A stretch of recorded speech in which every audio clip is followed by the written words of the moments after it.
All right.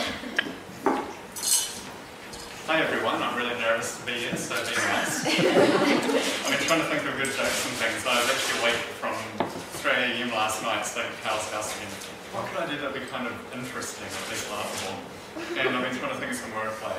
And I was thinking, with a lot of what we're talking about direct action, sort of taking the bull by the horns. And that's cool. I like the idea of direct, non-violent direct action. But also it's kind of good to be a bit more vegan and not do so much bullfighting, you know, bull by the horns, that's so great. Sometimes you want to be effective, you want to do it creative. You don't grab the bull by the horns, you grab the horn by the balls.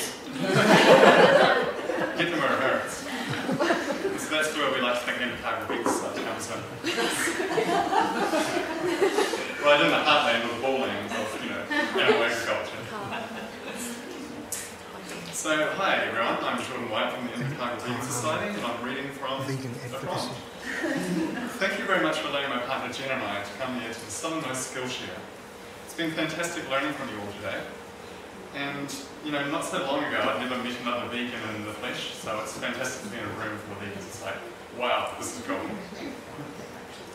Jen and I would like to share some ideas and strategies for finding creative vegan activism. Basically, we aim to get out there, put in a good word for veganism, and for respecting animals.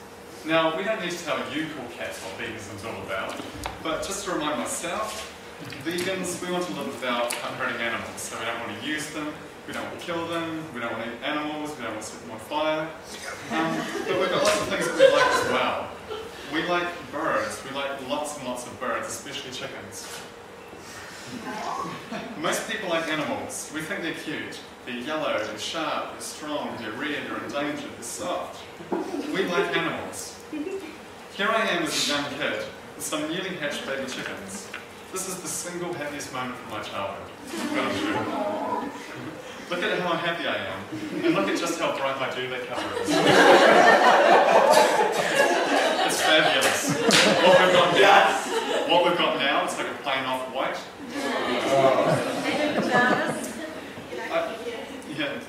I loved these baby chickens. I was gentle and kind to them.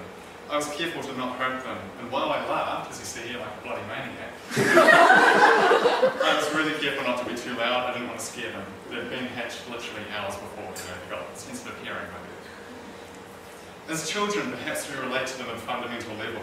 We don't speak or understand the same language, not exactly, but we communicate and share and I think generally get on.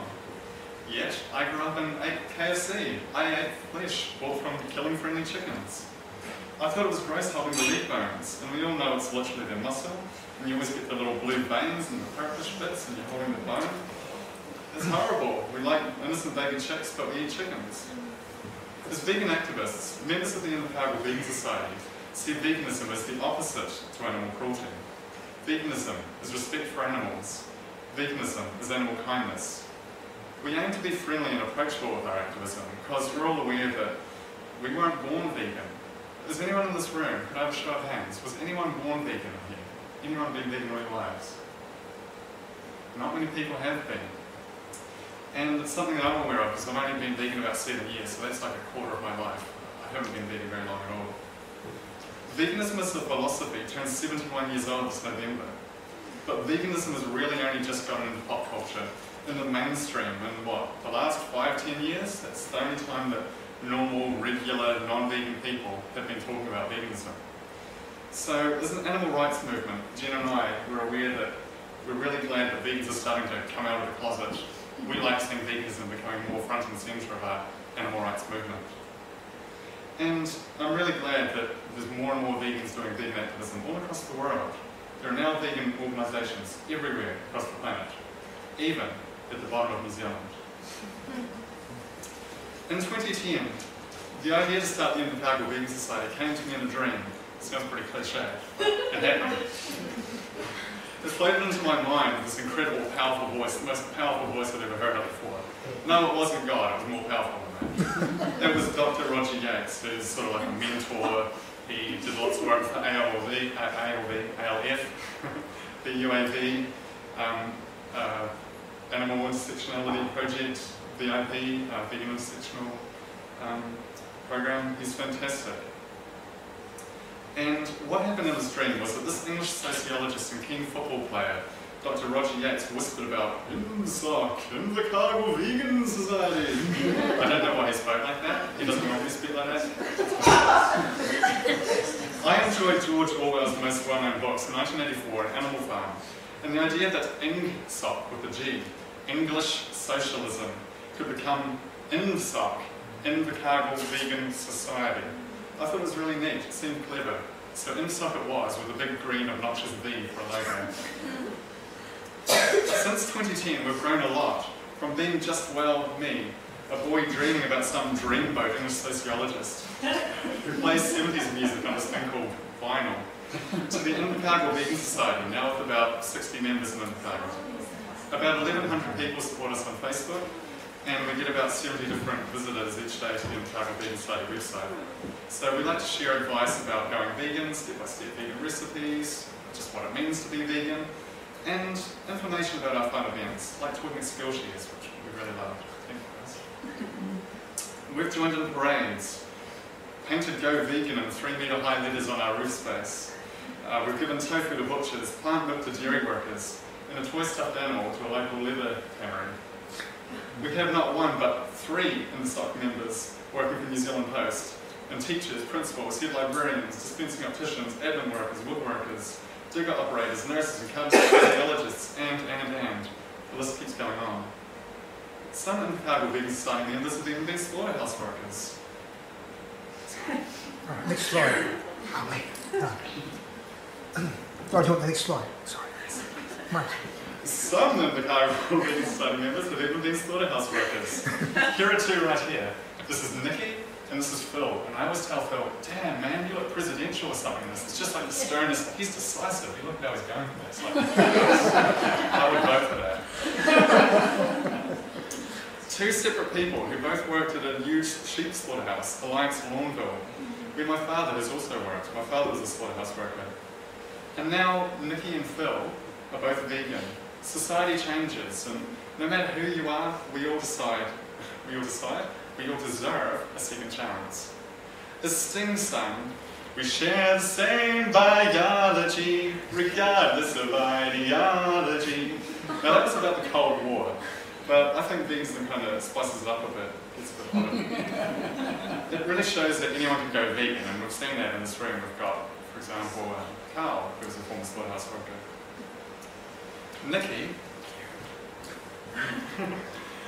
Nikki actually lives at Whalers Bay, or just before it, about a minute's walk before Whalers Bay. And you can probably imagine what happened at Whalers Bay. It was a whaling station where New Zealanders killed whales.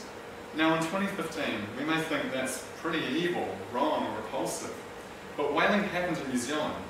Does anyone know when whaling actually became illegal, when it actually stopped? 1964. It's really recent, 1964. Some of us were alive back then. Roger Yates was alive back then, the voice of my dream. Just 51 years ago, vegans look forward to the day when all animals are equal, and that when all animals are equal, and then the majority of New Zealanders regard killing a cow to be just as cruel as we now regard killing a whale to be.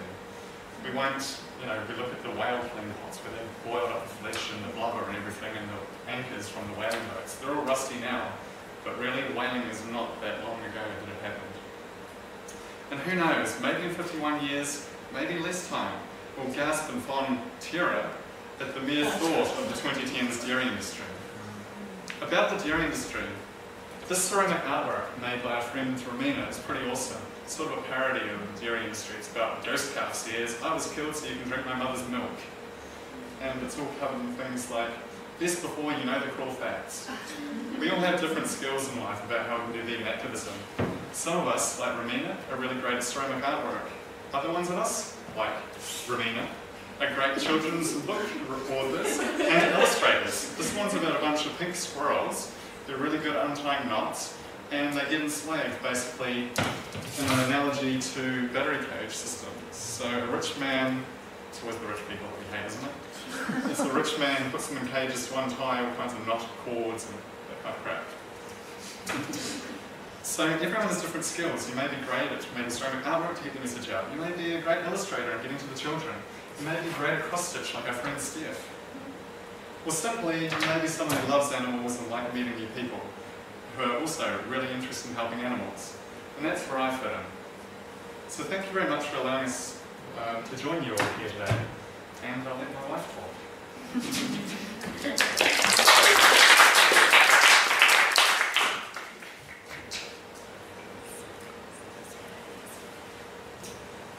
And more? There you go. So a bit about me. I've always loved animals, adored animals. Every holiday that I went on as a child, I'd find a horse to pet, a dog or a kitten to play with.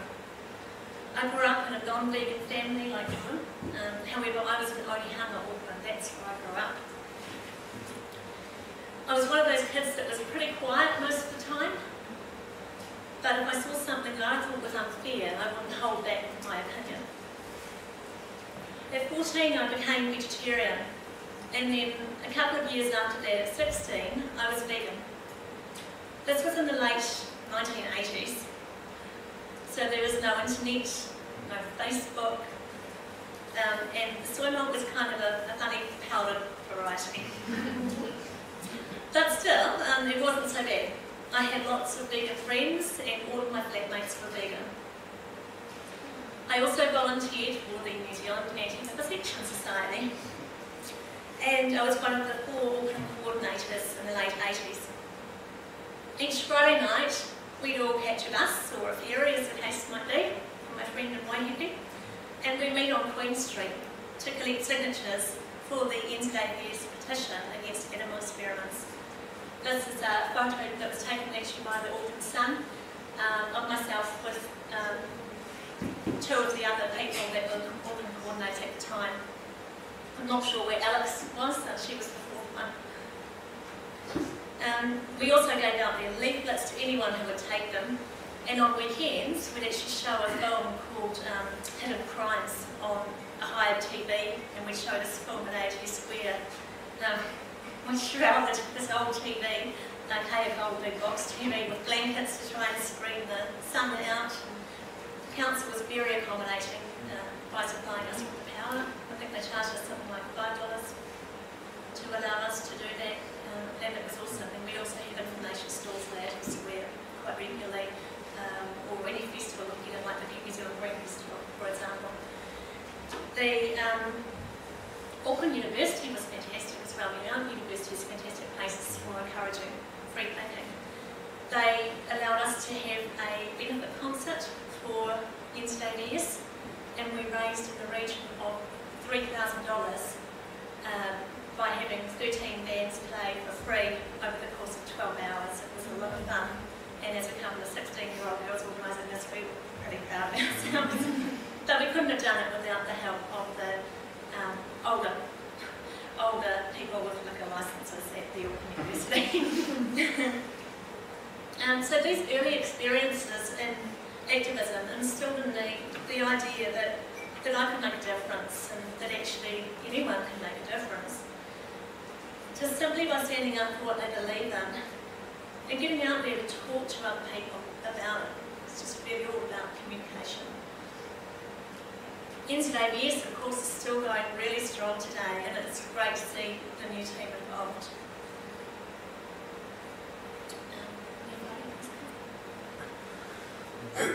So here I am at Cornwall Park in Auckland. I grew up just near Cornwall Park. I used to walk around here a lot with my mother.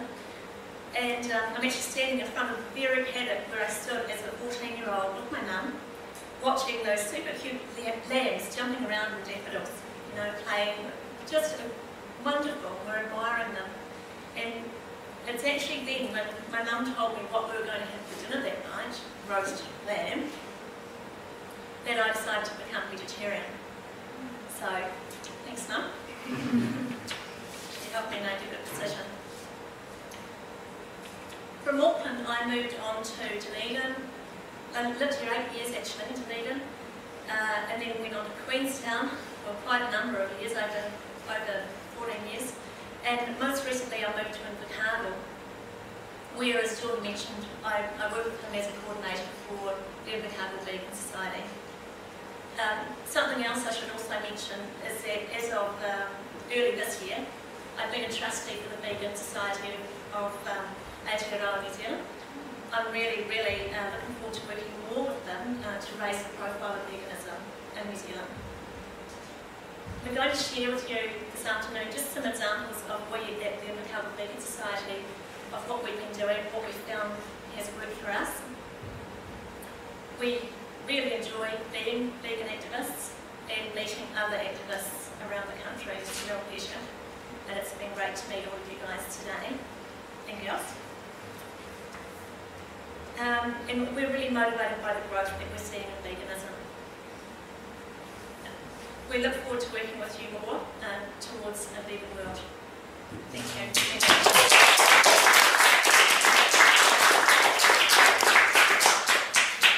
So these are some really fun projects, I'm nervous. Projects that we found have worked out really well for us in Invercargill, and we think they could work elsewhere in other cities, including Dunedin.